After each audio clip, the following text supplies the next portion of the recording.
No Jesus. Okay. So, atis kita magsugod, let us pray. Lord, and Lord, kabayan ulit kami. Salamat din, Lord, sa sininga daw natin mo sa amon. Thank you, Lord, sa nice mo weather nga. Wala mo rin yung Lord na kataman sa ulan.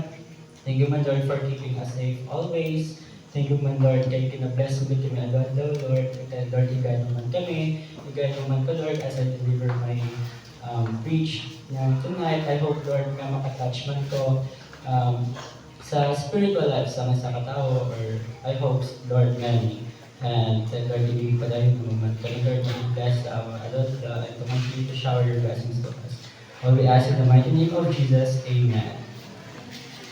So, ang amon galit nga Bible verse is Romans chapter 8, verse 37, which states na, "No, in all these things we are more than conquerors through Him who loved us." So, if we expound this statement, it is very, very long. Pero, let's make it short, kay para hapos mo ang changes sa mga dili ito knowledge overload. So, tonight we have three main points. We are more than conquerors, we are victorious, and lastly, we are loved. So, nanamian din ko sa amon nga verses because ga-reflect din siya bala sa atong gintunan sa day 2 sa aton nga campaign, which is uncover your purpose. So, if we reflect this Bible verse, pwede na siya ma-reflect sa story ni David at Goliath. Nga, kilala naman siguro tanan si David, di ba? Nga, kinslay niya si Goliath. And pwede na ma-emphasize nga si Goliath as the challenges sa ating life.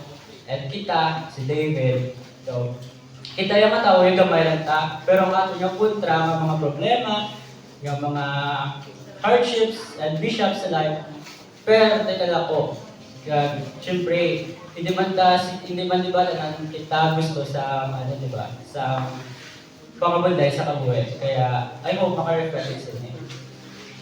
So, continuing sa story, di ba, kinslay na ni David si Goliath? So, ang question is, paano na perde ni Goliath si David? That is because David put Jesus in the center of his life. So, antes siya nagbatok sa iya pwerte ka na po makontra, ano ginubraya? Nag-pray. Diba? And, pwede naman na ma-reflect sa aton na kinatanan, diba? Pares man to sa aton ginubra kanina ang career day. Diba? Ang iban sa aton gusto mag-doctor, pares sa aton, gusto mag-teacher, gusto maging flight attendant, and many more. Gusto mag-pastor. Amen to that. Tanan kita, hindi na siya natin ma-achieve instantly. Ako, as a college student, damo ko man experience nga challenges. Chemistry, bawang parte ko bunday.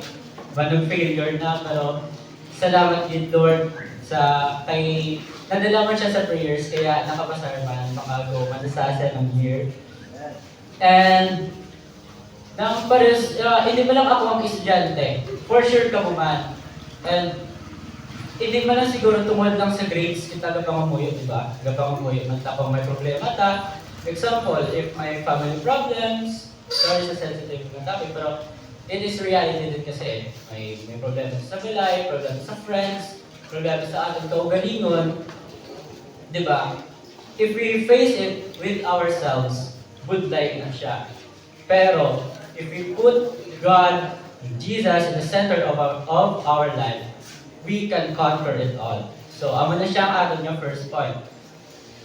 So, if ma-conquer na ang aton yung mga Goliaths in life, so, what do you think will happen? So, we move on to our next point. We are victorious. Diba? We are very blessed and happy nga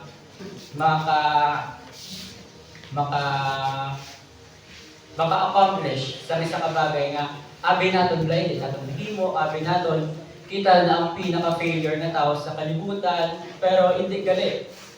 Diba? Na may arap at hope, may arap at light, may arap at something to be proud of ourselves. And that all is thanks to God. We are victorious. So if we think about it then, nga ang ginobra ni Jesus sa atin, why did He die and came and rose to life again? It is because He loved us. Palangga ita, hindi lang ako, hindi lang ikaw, hindi lang mga staff dito sa aton, pero kita tanan ng mga bata sa Ginoo, my brothers and sisters in Christ. Tag ako, proud ko nga nakilala ta kamatanan, tag nalipay ko kay because tungod kay sa aton man pagpalangga sa aton ng Ginoo, may ara kita something nga na-learn naman ninyo. Something nga maka-uncover sa aton man nga purpose someday. Whether pares sa akong subong. Actually, this is my first time preaching and I am very afraid of large crowds. Pero thank you God sa blessing na ginhatag sa aton sa aton nga Ginoo, which I hope nga ma-overcome ko man, and I hope ang ako man hindi ka-over sa book is purposeful man. And amo din na, and sa atin din nga own lives, sa atin yung mga manang, sumanong, sa atin kaugalingon, purpose na someday kung teacher ta, or doctors, maybe ang purpose mo is to change someone's life through teaching. Your purpose in life is to help to heal that person because you are a doctor or nurse. Diba?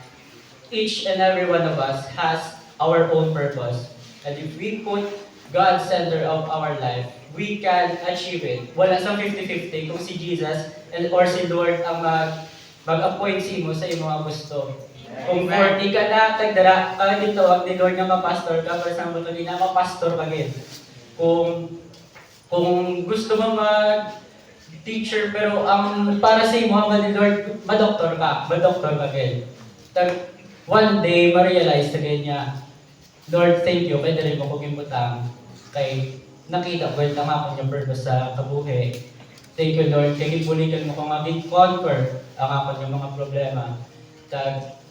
Gibuligan mo ko sa kabuhi na dinhatag mo sa amon. To conclude,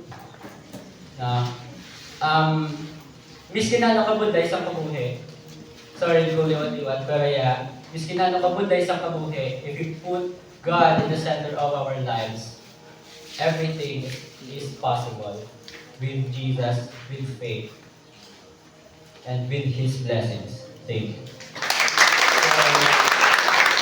Before I end, let's pray. Lord, madamagad sa sininga adlaw, sa sininga chance nga ginhatag mo sa amon. Thank you, my Lord, sa event nga ini, ng pag-preach. Kay minagini kami, Lord, something and new sa iyong mga words. Thank you, my Lord, kay nakashare kami sa isa sa amon ng mga knowledge na bala na mo towards about sa imo, Lord. I hope, Lord, na ang amon ng mga natudan adapt din naman, Lord, in heart. That, Lord, mag-change ini sa amon as a person who we want to be. I hope, Lord, nga ang ining blessing, Lord, ito natin mo sa amon can influence our hearts as we live day by day. All we ask in the mighty name of Jesus. Amen. Thank you. Thank you so much, Victorious Vanguard, for that very